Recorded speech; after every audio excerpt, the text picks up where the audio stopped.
नमस्कार। उनकी कलम मेरी आवाज़ में आप सभी का स्वागत है। बड़ों को प्रणाम और छोटों को बहुत सा प्यार। चलिए सुनते हैं कहानी सरस्वती पाठशाला, जिसे लिखा है डॉक्टर रामविलास शर्मा जी ने। झांसी के मोहल्ले बहुत दूर दूर बसे हुए थे। शहर, सीपरी बाजार और सदर। झांसी का मुख्य और सबसे बड़ा मोहल्ला सदर है। किले से लगा हुआ यही पुराना शहर है। इसी में झांसी का सबसे बड़ा बाजार है। सदर फौजी छावनी से लगा हुआ मोहल्ला है। इससे 2 मील के फासले पर स्टेशन और सीपरी बाजार है। इन तीनों मोहल्लों से दूर थी हमारी सरस्वती पाठशाला। 2 तरफ सड़कें, सामने जीवन साह की टोरिया, पास ही झांसी का प्रसिद्ध किला।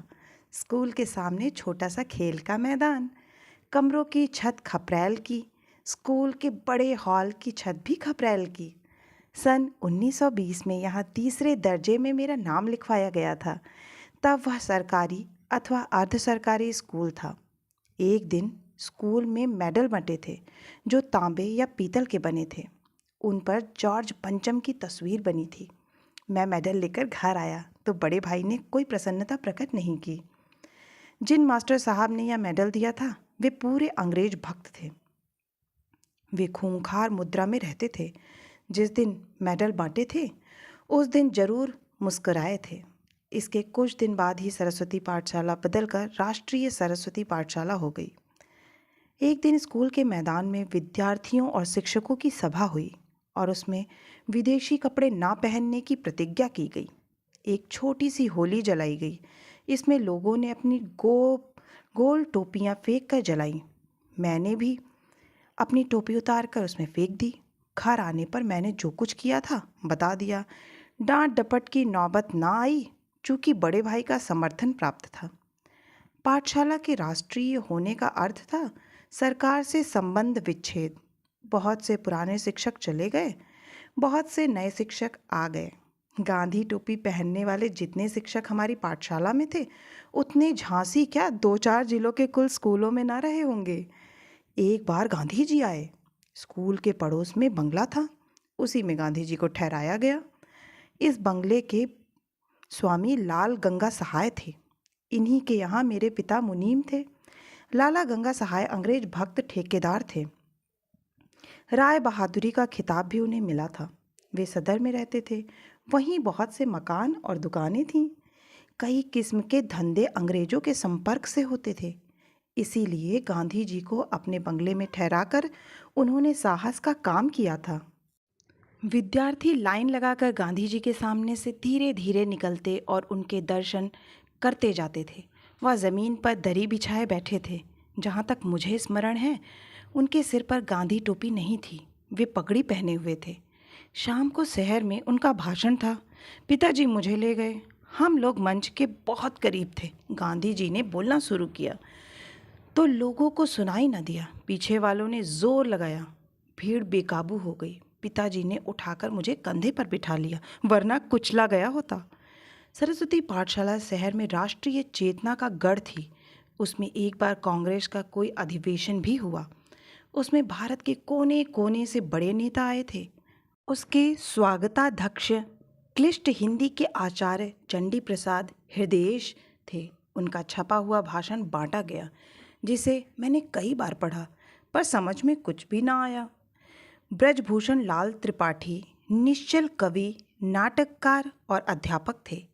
बोलिए सप्रेम बार बार वंदे मातरम। उनका लिखा हुआ यह गीत प्रार्थना के रूप में सारे छात्र और अध्यापक गाते थे। वे मेरी कक्षा में ना पढ़ाते थे, बड़े भाई को पढ़ाते थे। त्रिपाठी जी ने आगे चलकर 10वें दर्जे में मुझे रामचरितमानस का अध्योय कांड पढ़ाया था। करुणा से अवरुद्ध कंठ, आंखें छलछलाई हुई, घनी मूछों में ओंठ कुछ कहने का विफल प्रयास करते हुए। लगता था त्रिपाठी जी स्कूल के कमरे में नहीं हैं, तुलसीदास के साथ भरत और कौशल्या का साक्षात दर्शन कर रहे हैं।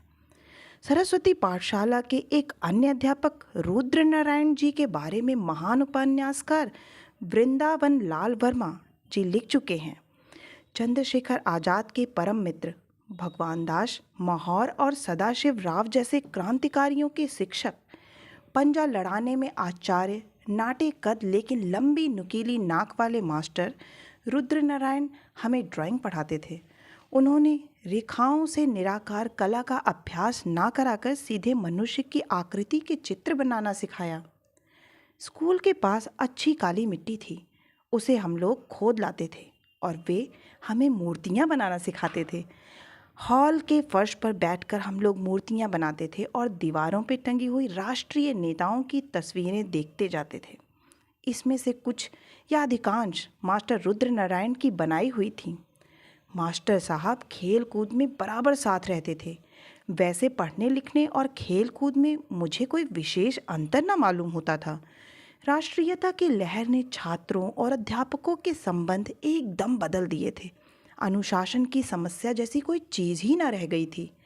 मास्टर रुद्र नारायण सामने जीवन साह की टोरिया पर दौड़कर चढ़ना सिखाते थे।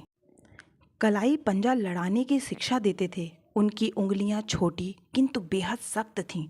मैंने बाद में भी अनेक बार उनसे पंजा लड़ाया है। मालूम होता था फौलादी सिकंजे में हाथ फंस गया है। एक दिन मास्टर रुद्र नारायण मेरी बनाई हुई मिट्टी की एक मूर्ति देखकर बोले, तुम तो अभी से इतनी अच्छी मूर्ति बनाते हो, मालूम होता है कुछ दिन में हमसे भी अच्छी बनाने लगोगे। मैंने कहा, ऐसा कभी ना होगा। उन्होंने नहरन से किसी मूर्ति को कुरेद कर ठीक करते हुए पूछा, क्यों? मैंने उनकी चमकती हुई आंखों की तरफ देखकर कहा, प्रशंसा सुनकर मुझे अभिमान हो जाएगा। मैं घटिया मूर्तियां बनाने लगूंगा, आप फिर भी बढ़िया बनाते रहेंगे। मास्टर रुद्र नारायण ने वह घटना कई लोगों को खूब हंसते हुए सुनाई।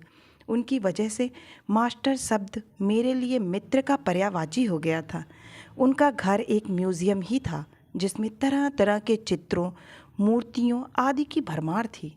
मास्टर स्वरूपनाथ हमें अंग्रेज़ी पढ़ाते थे। कद में बहुत ही नाटे किंतु पढ़ाने में अत्यंत कुशल। उनकी लिखावट बहुत ही सुंदर होती थी।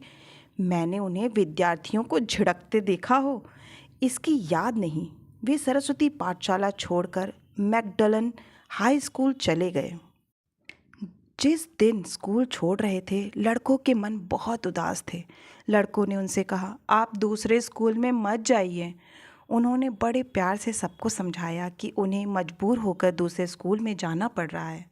हम लोगों को विश्वास था कि सबसे अच्छे खिलाड़ी हमारे स्कूल में हैं। हर नारायण और गंगाधर जहाँ गेंद फेंकने वाले हों, वहाँ किसी भी टीम का जीतना दुश्वार था। हर नारायण शहर के सबसे तेज़ दौड़ने वालों में से थे। गेंद फेंकने के पहले सिर्फ 3 डग दौड़ते थे और इतने ज़ोर से फेंकते थे कि खेलने वाला अजनबी होने पर अचकचा जाता था। गंगाधर धीरे फेंकते थे, लेकिन खिलाड़ी के पैर के पास गेंद तिरछी होकर विकेट से टकरा जाती थी। लहीम सहीम आकार वाले भीम प्रताप सिंह यथा नाम तथा गुण फुटबॉल के बहुत अच्छे खिलाड़ी थे। सदर बाजार से सरस्वती पाठशाला दूर थी, करीब मील भर। सड़क का रास्ता ज़्यादा लंबा था। किले के पास पहाड़ी के ऊपर से कच्ची पगडंडी वाला रास्ता कुछ छोटा था। मैं अक्सर नंगे पैर स्कूल जाता था। झांसी की बजरी भी पैरों को प्रिय लगती थी।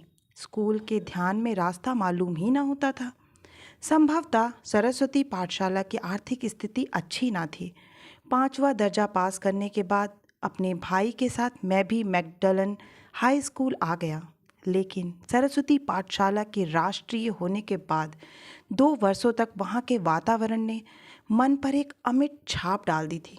वैसा वातावरण फिर ना मिला। आशा है कि आपको यह कहानी बहुत ही पसंद आई होगी। अगर पसंद आई है तो प्लीज़ लाइक करें। आपके एक लाइक से मुझे बहुत ही प्रोत्साहन मिलता है।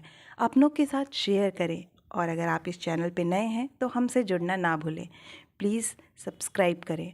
फिर मिलती हूँ एक नई कहानी या कविता के साथ। तब तक के लिए आप सभी का सुनने के लिए बहुत बहुत धन्यवाद।